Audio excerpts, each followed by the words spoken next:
Budget ಅಲ್ಲಿ ಏನಿರುತ್ತೆ ಅಂತ ಅಂದ್ರೆ, budget consist of budget. I have told you budget is nothing but revenue ಮತ್ತೆ expenditure. Revenue is nothing but from which all the sector the government of Karnataka earns the revenue.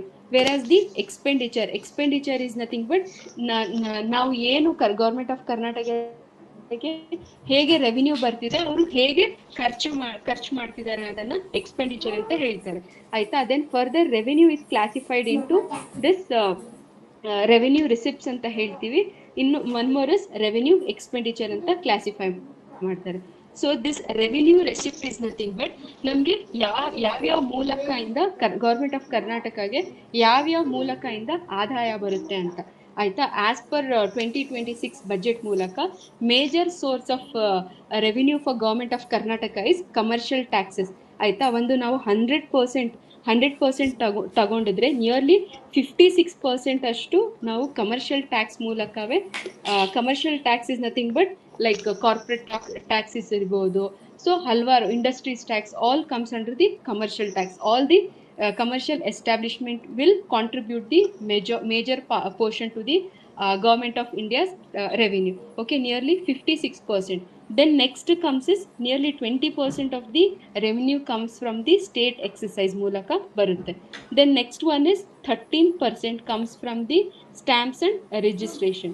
Okay, so stamps and registration comes from the 13%, and motor vehicle in the 7% comes from the motor vehicle, and rest is 3% from the other sources.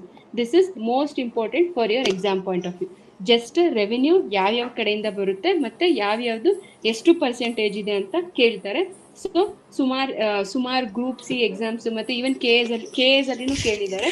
So this chart is most important. Like ಈ chart ಅಲ್ಲಿ 57% is important, 27% is important, because nearly like more than 50% of the revenue comes from the commercial taxes. Then next one is about the revenue receipt is nothing but the sources of income to the government of Karnataka. Then next one is revenue expenditure.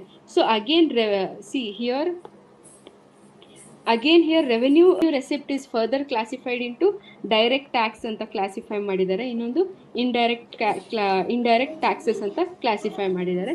Just ಈ figure ನೆನ್ಪಿಟ್ಕೊಳ್ಳಿ, commercial taxes ಅಷ್ಟು ನೆನ್ಪಿಟ್ಕೊಂಡ್ರೆ ಸಾಕು. Then revenue expenditure ಅಲ್ಲಿ further it is classified into planned expenditure ಮತ್ತೆ ನಾನ್ planned expenditure. ಆಯ್ತಾ? So planned expenditure and non planned expenditure ಏನು ಅಂತ ಕೇಳ್ತಾರೆ. ಈವನ್ UPSC ಅಲ್ಲಿನೂ ಅಷ್ಟೇ, KS ಅಲ್ಲಿನೂ ಅಷ್ಟೇ, ಅಂಡ್ ಗ್ರೂಪ್ ಸಿ ಎಕ್ಸಾಮ್ ಅಲ್ಲಿನೂ ಅಷ್ಟೇ. ಇದಂತೂ ಸುಮಾರು ಸತಿ ಕೇಳಿದ್ದಾರೆ. ಯಾವೆಲ್ಲ ಎಲಿಮೆಂಟ್ಸು ಪ್ಲಾನ್ಡ್ ಎಕ್ಸ್ಪೆಂಡಿಚರ್ ಅಲ್ಲಿ ಬರುತ್ತೆ ಮತ್ತೆ ಯಾವೆಲ್ಲ ಎಲಿಮೆಂಟ್ಸ್ ನಾನ್ ಪ್ಲಾನ್ಡ್ ಎಕ್ಸ್ಪೆಂಡಿಚರ್ ಅಲ್ಲಿ ಬರುತ್ತೆ ಅಂತ. ಸೊ ನಾನ್ ಪ್ಲಾನ್ಡ್ ಎಕ್ಸ್ಪೆಂಡಿಚರ್ ಅಲ್ಲಿ ಫಸ್ಟ್ ಸಬ್ಸಿಡೀಸ್ ಬರುತ್ತೆ.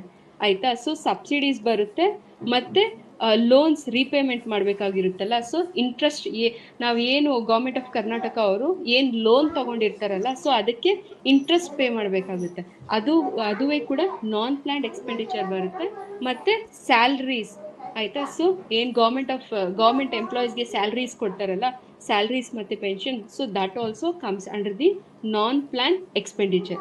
ದೆನ್ ಪ್ಲಾನ್ಡ್ ಎಕ್ಸ್ಪೆಂಡಿಚರ್ ಅಲ್ಲಿ ಗೌರ್ಮೆಂಟ್ ಸ್ಕೀಮ್ಸ್ ಲೈಕ್ ಕೆಲವೊಂದು ಅನ್ನಭಾಗ್ಯ ಇರ್ಬೋದು, ಯುವ ನಿಧಿ ಇರ್ಬೋದು, ಏನಿದು 5 ಗ್ಯಾರಂಟಿ ಸ್ಕೀಮ್ ಇದೆಯಲ್ಲ, ಸೊ ಅಂಥವೆಲ್ಲ ಸ್ಕೀಮ್ಸ್ ಬರೋದೇ planned expenditure. So non planned expenditure, planned expenditure, you should be clearly known what comes under what anta. ಆಯ್ತಾ? So next one is